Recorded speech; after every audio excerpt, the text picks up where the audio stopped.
Then after you get the heat shield off the muffler, you'll get your 14 millimeter socket, and you got two bolts to take out here that hang the muffler onto the swing arm, and then one more back here, and then that'll allow the muffler to hang free. Now I would keep one of them, at least keep one of the bolts in there so that all the weight of the muffler is not hanging down on the pipe. And then when you get underneath the bike, get your 10 millimeter socket, put it on the, I don't know, it's about a 5-inch extension, and then you'll be able to reach the acorn nuts underneath the bike. I don't know if I'm going to be able to show you those here, but you get up underneath the bike, and then you see the nut on either side. Those are kind of recessed up in there. My phone is pretty flat, so it doesn't show how far up in there they are, but you're going to need either a deep socket and a short extension, or a medium extension to go with the socket. And then when you put those back later, I would recommend putting copper grease on the studs that come out of the cylinder head. I've had this. This is my optional pile of stuff: molybdenum grease, copper grease, and nitrile gloves, so you don't get your hands all dirty. That's a dirty job. I got a paper towel here that's just totally filthy with brake dust and old grease.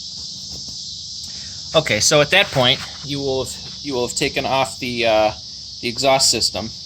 Once you get those acorn nuts, it'll just drop down, and then you'll take out the bolt that you left to hold the weight, and that'll come off, and you'll be amazed at how heavy that muffler is. The next step, take your 12 millimeter socket and take out this bolt. It just goes through and threads into the back side of the bracket here.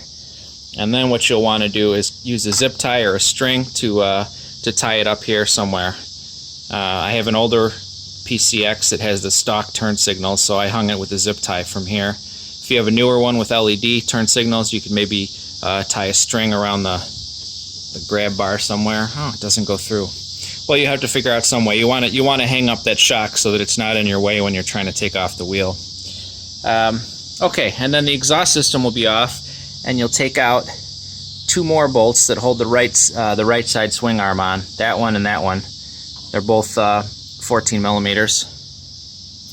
And then the last thing is you're going to have the this is a 19 millimeter.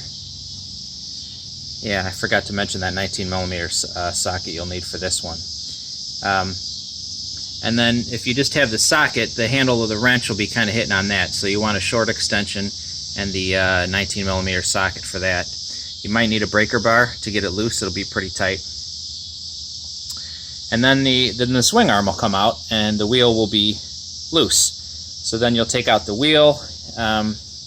You'll see the drive splines, and you want to clean off the old grease from there and clean off the brake dust from inside the drum. The brake drum is integral to the hub of the wheel, and yeah, clean that all off just with a dry rag. Don't use grease or anything like that because the brakes are going to be riding against that. And you'll find the brake shoes. You'll be able to take a look at those, and unless you have a ton of miles on the bike, you'll probably find out they're perfectly good. So at that point, the rear wheel will just pull right out, and then the weight of the scooter when it's on its center stand is front biased. So once you take off this heavy muffler and the rear wheel and the swing arm, it's going to be even more front weight biased. And then we go to the front. And now at this point, this is where I took my a 1x6 here and a 2x2. And I put the 1x6 right underneath here, just across there. There's frame tubes that are on either side here. And then my floor jack, and I jacked it up a little bit, just enough to get the front wheel maybe 3 inches off the floor. And then, oh, before you do that though, probably should break the axle nut loose. So you'll have that's the 19 millimeter one now. Damn it, I'm losing track. Oh no, that's the 19 millimeter one. The rear one, to take the rear wheel off, this one over here. That's the 15/16 one. That's the big one. Axle nut is 19 millimeters, and the axle bolt is 14 millimeters. So you take your 1/2 inch drive wrench, and I guess you can do a 3/8 inch drive too with the 19 millimeter, and then something else to hold this, either an adjustable wrench or box wrench or another socket wrench. Break that loose and get that nut most of the way off, and then jack it up like I told you. Across here with the 1x6, and then I used a floor jack. And then you can take off this nut, support the wheel a little bit, and pull the axle out, and this will just drop right free. So that's pretty easy. And then what I did, since my floor jack is hydraulic, I cut this to length so that I could prop that underneath the 1x6 and kind of leave it propped like that. I'll post a link to a thread in a scooter forum that shows pictures of it. And then you have both of the wheels off, and you can take them into either a dealership or a private mechanic, and they'll put the new tires on your wheels for half the price. Don't forget to check your front brake pads when you do that. Hope that was helpful. Check the video description below for some links that'll be helpful, and hope it works out for you. Don't need to be afraid to turn the wrench on your scooter. You just need 5 sockets, 5 mil. Oh, I forgot to mention this. When you're taking the rear wheel off, this fender fits kind of snug to the tire, so that's why I had the 5 millimeter Allen wrench. Loosen this up or take it out. There's another one back here just above the air cleaner, and that'll let the fender come free enough for you to get that rear wheel out. So yeah, 5 millimeter Allen wrench, 10, 12, 14, and a 19 millimeter socket, which isn't shown, and a 15/16 or whatever the metric equivalent is, and a short extension.